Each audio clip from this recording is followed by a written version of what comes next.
पवित्र श्रीमद् भागवत गीता, पवित्र चारों वेद, पवित्र कुरान शरीफ, पवित्र बाइबल, पवित्र गुरु ग्रंथ साहिब, पवित्र कबीर साहिब की वाणी में छुपे हुए गूढ़ रहस्य अर्थात तत्व को जानने के लिए कृपया अवश्य सुनिए जगत गुरु तत्वदर्शी संत रामपाल जी महाराज के मंगल प्रवचन।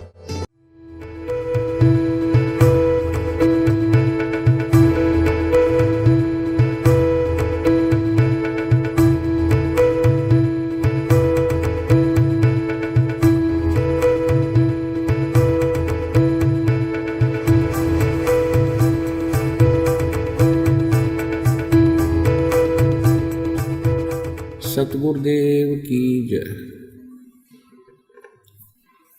सर्व संगत से प्रार्थना है, सत्संग प्रारंभ हो रहा है। कृपया सत्संग स्थल पर शांतिपूर्वक विराजमान होकर के श्रद्धा से सत्संग सुने। परमेश्वर की प्यारी आत्माओं से पुनर्निवेदन है, सत्संग प्रारंभ हो रहा है। कृपया सत्संग स्थल पर शांतिपूर्वक बैठ करके श्रद्धापूर्वक सत्संग सुने। सत साहिब सतगुरुदेव की जय। बंदी छोड़ कबीर परमेश्वर जी की जय। बंदी छोड़ गरीबदास जी महाराज जी की जय। स्वामी रामदेवानंद जी गुरु महाराज जी की जय हो।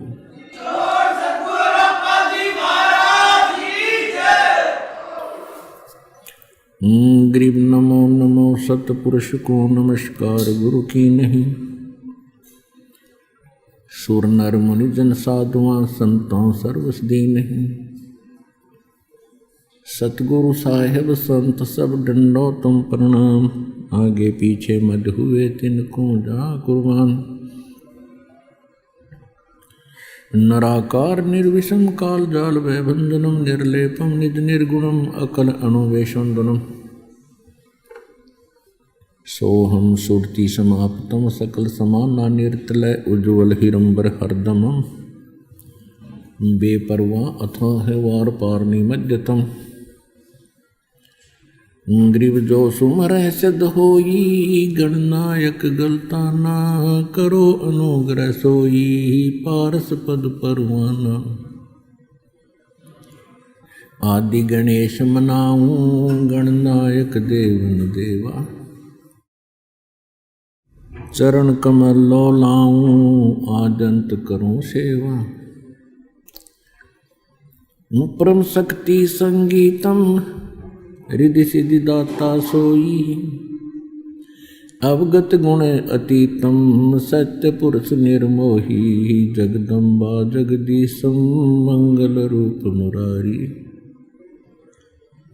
तन मन अर्पों शीशम भक्ति मुक्ति भंडारी। सुर नर मुनि जन ध्यावे ब्रह्मा विष्णु महेशा।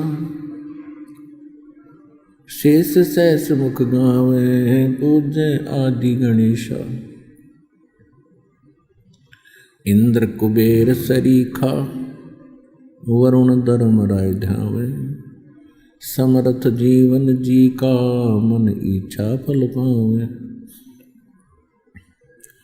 33 कोटि आधारा ध्यावे 88।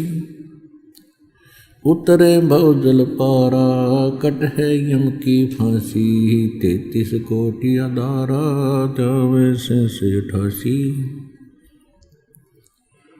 उतरे भव जल पारा कट है यम की फांसी। कर जोरूं विनती करूं दरूं चरण पर शीश। गुरु जी राम देवानंद जी महाराज ने दियो नाम बख्शीश। कोटि कोटि सिजदा करूं कोटि कोटि प्रणाम। चरण कमल में राखियो मैं बांदी जाम गुलाम। कुत्ता हूँ गुरुदेव का रामपाल दास का नाम। गले प्रेम की जेवड़ी ही जाखें चोभा जाम। तो करो तो हो बावड़ू और दूर दूर करो तो जाऊं। जो राखो त्यों ही रहूं, जो देवो सो खाऊं। जय इब कै सतगुरु मिले, सब दुख आँखों रोए। चरणों ऊपर शीश धरूं, कहूँ जो कहनी हो। कबीर साईं मिलेंगे, पूछेंगे कुशलौत। आदि अंत की सब कहूँ, अपने दिल की बात। गुरु जी तुम ना भूलियो, चाहे लाख लोग मिल जाहीं। हमसे तुमको बहुत हैं, तुम जैसे हमको नहीं। तुमरे विसारे क्या बने, मैं किसकी शरण में जाऊं। शिव ब्रंच मुनि नारदा, तिनके हृदय न समाऊं। परमपिता परमात्मा पूर्ण ब्रह्म, सारी सृष्टि के रचनहार कबीर परमेश्वर जी की असीम रजा से आप सभी पुण्यात्माएं सत्संग सुनने के लिए उपस्थित हुए।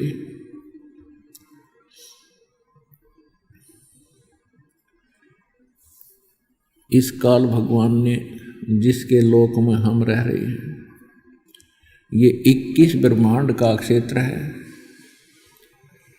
और इस काल भगवान ने जिसकी कैद में, जिसकी जेल में हम रह रहे हैं,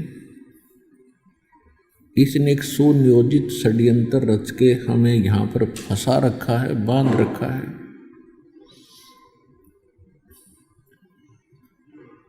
और जन्म और मृत्यु के इस हरहट जैसे कुएं में हमें डाल रखा है। आप देखते हैं विश्व के जितने भी मानव हैं या अन्य प्राणी हैं, पूरा जीवन एक रोजी रोटी के निर्वाह के लिए ही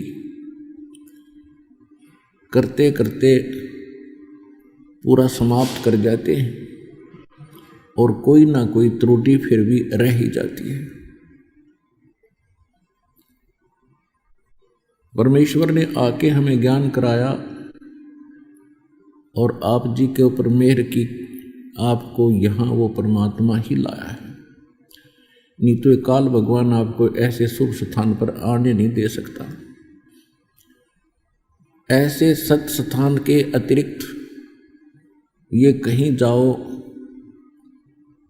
कहीं तीर्थों पर जाओ, कोई व्रत उपवास रखो, कहीं पर भी कुंभ के मेलों में जाकर प्राप्त करो, वहाँ अनगिन लोग चले जाते हैं, क्योंकि वहाँ काल भगवान का अपना जाल है कि ये यहाँ चक्कर काट काट के मनुष्य जीवन बर्बाद कर जावे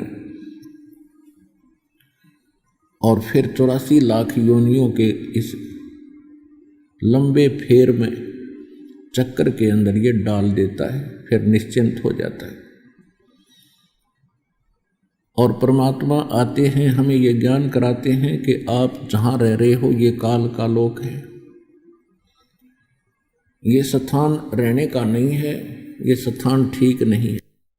परमात्मा के विधान में लिखा है कि वो परमात्मा प्रत्येक युग में आते हैं और वो 3 प्रकार से सभी असंख्य ब्रह्मांडों की वो केयर टेक करते हैं, सभी को संभालते हैं, सबका धारण पोषण करते हैं।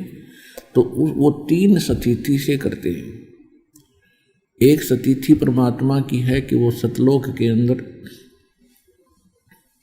मानव सदृश शरीर में विराजमान है, एक सिंहासन के ऊपर बैठे हैं, तख्त पर बैठे हैं, सिर पर मुकुट है भगवान का जैसे राजा लोग पहनते हैं, और ऊपर एक श्वेत छत्र है, छत्र छाता, और एक बहुत बड़ा आलीशान गुम्बज है, उसके सेंटर में भगवान बैठे हैं, सतपुरुष बैठे हैं, अमर पुरुष बैठे हैं।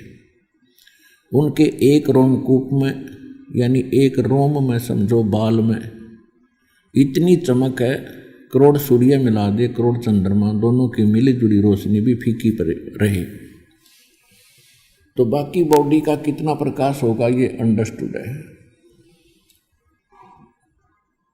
उसके पश्चात परमात्मा दूसरी स्थिति में प्रत्येक युग में एक लीला करने आते हैं, और किसी सरोवर के अंदर जहाँ कमल के फूल खिले होते हैं उस पर आकर के नवजात शिशु का रूप धारण करके सतलोक से चलकर आते हैं अपने निज स्थान से, और वहाँ एक शिशु रूप धारण करके कमल के फूल पर विराजमान होते हैं। वहाँ से कोई निसंतान दंपति उनको ले जाते हैं और वहाँ उनकी परवरिश की लीला कुंवारी गान से होती है।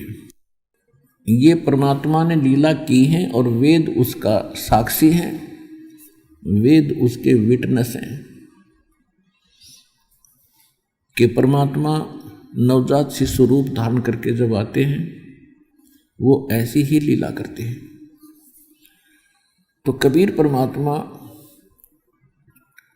ये जो बनारस में काशी में धानक रूप में रहा करते थे, जुलाहे रूप में, ये अमर पुरुष हैं, ये सत्य पुरुष हैं, असंख्य ब्रह्मांड के ये रचनहार हैं, सृजनहार हैं, और हम सभी आत्माओं के भी ये उत्पत्ति करता है, ये सर्व उत्पादक प्रभु हैं। तो ये दूसरी प्रकार की लीला प्रत्येक युग में करते हैं, और प्रत्येक युग में इनके भिन्न भिन्न यहाँ नाम होते हैं। जैसे सतयुग में सत्सुकृत नाम रहता है भगवान का, उसमें ऋषि परंपराएं ज़्यादा होती हैं जो साधु संत भक्ति मार्ग दर्शाते हैं, तो उसमें ऋषि मुनिंदर नाम से, ऋषि सत्सुकृत नाम से परमात्मा प्रसिद्ध हुए थे। त्रेता में यही लीला की थी, शिशु रूप धारण करके आए थे और उनको निसंतान एक ब्राह्मण दंपति उठाकर ले गया था।